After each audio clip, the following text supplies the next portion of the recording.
کہیں شوخی اور کھنڈڑے پن سے کام لیتے ہیں، غالب شاعری میں جو ہے کہیں شوخی اور کھنڈرے پن سے کام لیتے ہیں ہوئے نظر آتے ہیں، تو کہیں ان کی نفسیاتی الجھن انہیں کسی اور طرف لے جاتی ہے۔ کبھی وہ دوسرے عاشقوں پر طنز کرتے ہیں اور کبھی اپنے جذبہ عشق اور دیوانگی کا بلند مقام عطا کرتے ہیں۔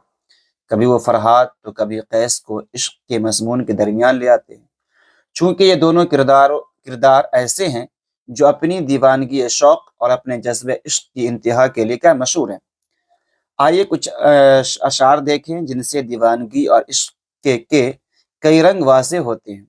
ناظرین، ویڈیو پسند آ رہی ہو ویڈیو کو لائک کریں، کومنٹ کریں، اپنے دوست احباب کو شیئر کریں، خاص طور سے ان طلبہ و طالبات تک ویڈیو کو ضرور پہنچائیں جو 5th سیمسٹر میں ہیں، 5ویں سیمسٹر میں ہیں اور وہ عنقریب اس کا امتحان دینا چاہتے ہیں۔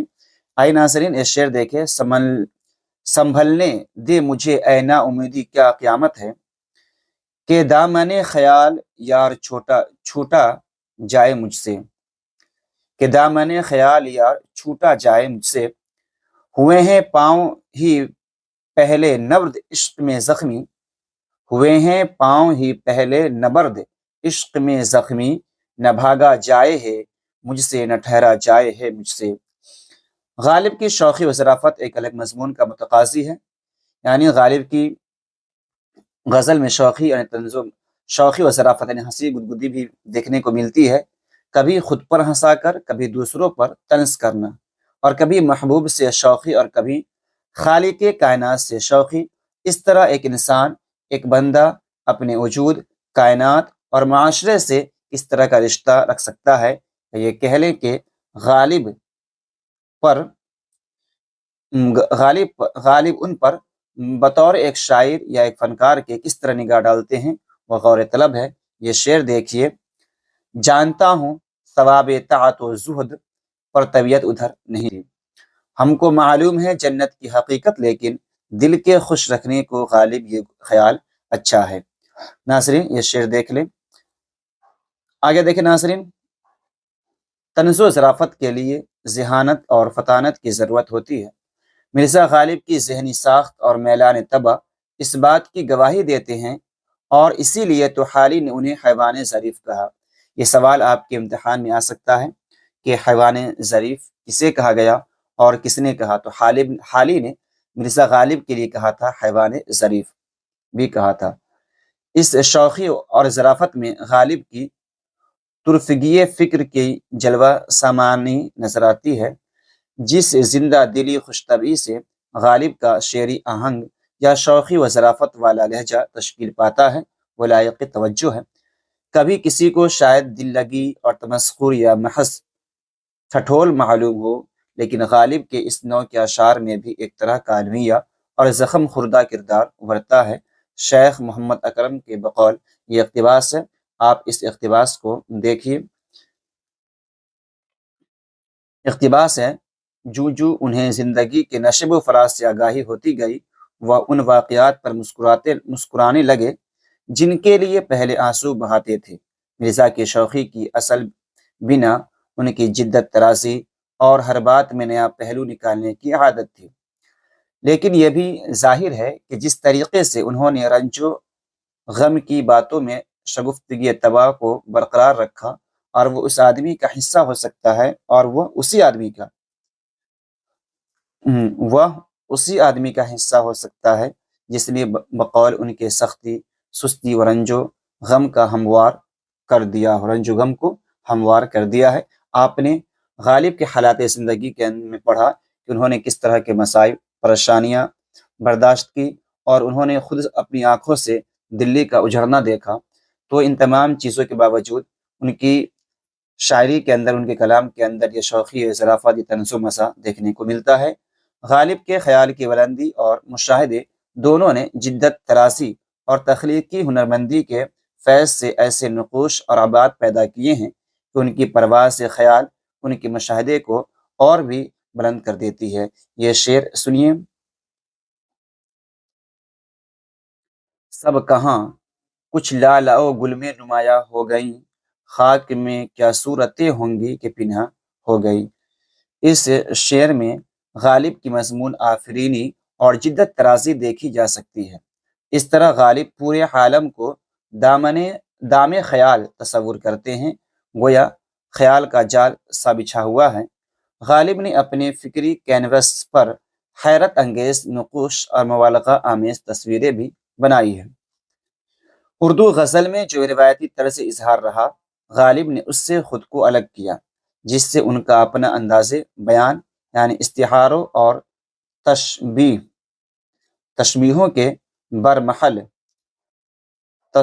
کے برمحل اور برجستہ استعمال پر غالب کو دسترس ہے۔ یہ دونوں صنعتیں ایسی ہیں جن سے اشعار کا معنیاتی نظام پرت در پرت بنتا جاتا ہے۔ غالب کو فارسی اور اردو دونوں زبانوں میں قدرت حاصل تھی۔ غالب جو ہے اردو زبان کے علاوہ فارسی زبان میں بھی شاعری کی، شروع میں وہ فارسی زبان ہی میں شاعری کرتے تھے۔ دیکھیے آگے، انہیں اردو سے زیادہ اپنی فارسی دانی پہ فخر تھا۔ انہوں نے کبھی اپنی فارسی شاعری پر ناز کرتے ہوئے اردو شاعری کو بے رنگ منست کہا، تو کبھی اردو شاعری کو رشک فارسی قرار دیا۔ ابتدا میں وہ فارسی شاعری بیدل کی پیروی میں کرتے تھے۔ تو ایک شعر ہے، دیکھیے، طرز بیدل میں ریختہ کہنا اسد اللہ خاں قیامت ہے۔ طرز بیدل میں ریختہ کہنے کے باعث ان کے کلام میں فارسی کی آمیزش زیادہ ہوئی، ابہام و اشکال بھی پیدا ہوئے، معمائی کیفیت بھی در آئی۔ لیکن بعد میں ان کے قریبی احباب، جن میں مولانا فضل حق حیرآبادی کو نمایاں حیثیت حاصل ہے، غالب کو اس مشکل پسندی سے باز رہنے کا مشورہ دیا۔ چنانچہ ان کی بات کی غزلوں میں مشکل پسندی کم ہو گئی اور بالعموم ان کے کلام میں سادگی، سلاست اور روانی کا احساس ہوتا ہے۔ مثال کے طور پر یہ اشعار ملاحظہ ہوں، یہاں ہونا چاہیے دل نادا تجھے ہوا کیا ہے، آخر اس درد کی دوا کیا ہے۔ اور آگے دیکھیے، ابن مریم ہوا کرے کوئی، میرے دکھ کی دوا کرے کوئی امید بر نہیں آتی، کوئی صورت نظر نہیں آتی۔ یہ بھی غزل پڑھنی ہے آپ کو۔ بس کے دشوار ہے، آگے دیکھیے شعر، بس کے دشوار ہے ہر کام کا آساں ہونا، آدمی کو بھی میسر نہیں انسان ہونا۔ آئے ناظرین، ویڈیو پسند آ رہی ویڈیو کو لائک کریں، کامنٹ کریں، اپنے دوست احباب کو شیئر کریں۔ آپ اگر چاہیں تو اس کا اسکرین شاٹ لے سکتے ہیں اور اپنے آنے والے امتحان کے لیے ایک اچھا مواد تیار کر سکتے ہیں، جو امتحان میں آپ کے لیے کافی ہیلپ فل ثابت ہو، مددگار ثابت ہو۔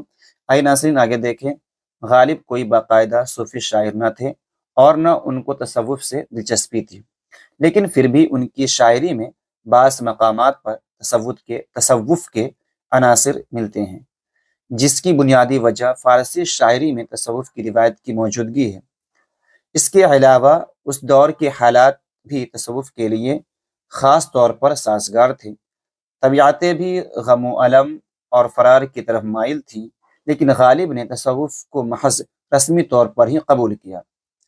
جبکہ تجھ بن نہیں کوئی موجود، پھر یہ ہنگامہ اے خدا کیا ہے، نہ تھا کچھ تو خدا تھا، کچھ نہ ہوتا تو خدا ہوتا۔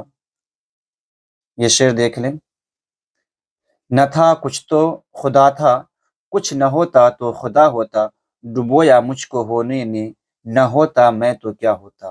ناظرین، یہ غالب کی غزل گوئی یا غالب کے غزلوں کی شعری خصوصیات یا غالب کے غزلوں سے متعلق باتیں تھی۔ امید کرتا ہوں ناظرین آپ کو یہ ویڈیو پسند آئی ہو۔ ویڈیو اگر پسند آئی ہے تو ویڈیو کو لائک کریں، کمنٹ کریں، اپنے دوست احباب کو شیئر کریں۔ امتحان میں جب یہ سوال آ جائے تو لکھنے کے لیے اتنا کافی ہے۔ ملتے ہیں اگلی ویڈیو میں، جب تک کے لیے خدا حافظ۔